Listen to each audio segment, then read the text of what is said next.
गांजपूर जीवन शिक्षण विद्यालयाचे 6 विद्यार्थी MTSE परीक्षेत राज्याच्या गुणवत्ता यादीत, त्यांचा सत्कार सोहळा संपन्न.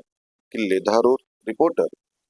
सध्याच्या डिजिटल युगात स्पर्धा परीक्षेने विद्यार्थी यशस्वी होतो, मेहनतीने यशाचे सर्वोच्च शिखर गाठता येते, असे प्रतिपादन तालुक्यातील शैक्षणिक क्षेत्रात अग्रस्थानी असलेल्या गांजपूर येथील जीवन शिक्षण माध्यमिक व उच्च माध्यमिक विद्यालयात गुणवंत विद्यार्थ्यांचा गुणगौरव सत्कार सोहळ्याप्रसंगी ईश्वर शिक्षण प्रसारक मंडळाचे संस्थापक सचिव प्रा. ईश्वर मुंडे यांनी केले.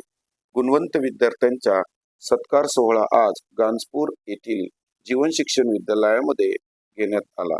या प्रसंगी या कार्यक्रमाच्या अध्यक्षस्थानी विद्यालयाचे प्राचार्य विजयकुमार मुंडे हे होते, तर प्रमुख पाहुणे म्हणून ईश्वर शिक्षण प्रसारक मंडळाचे संस्थापक सचिव प्रा. ईश्वर मुंडे हे उपस्थित होते.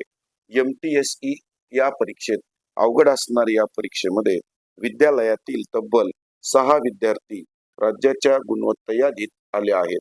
यामध्ये साक्षी विटेकर, अमृता शिरसट, साक्षी शिरसट, अमृता घुगे, साक्षी गिराम, मधुरा मुंडे, वैष्णवी चाटे हे विद्यार्थी राज्याच्या गुणवत्ता यादीत आले आहेत. तर याच विद्यालयाचा विद्यार्थी विशाल गडदे याने 8वी शिष्यवृत्ती परीक्षेत यश मिळवले असून त्याला आता शिष्यवृत्ती मिळणार आहे. त्याचबरोबर बेस्ट स्टुडंट अवॉर्ड पुणे येथील प्रवीण मसाले ट्रस्ट यांच्या वतीने विद्यालयाची विद्यार्थिनी कुमारी मधुरा मुंडे हिला प्रदान करण्यात आला. त्याबद्दल तिचाही सत्कार विद्यालयाच्या वतीने करण्यात आला. या प्रसंगी विद्यार्थी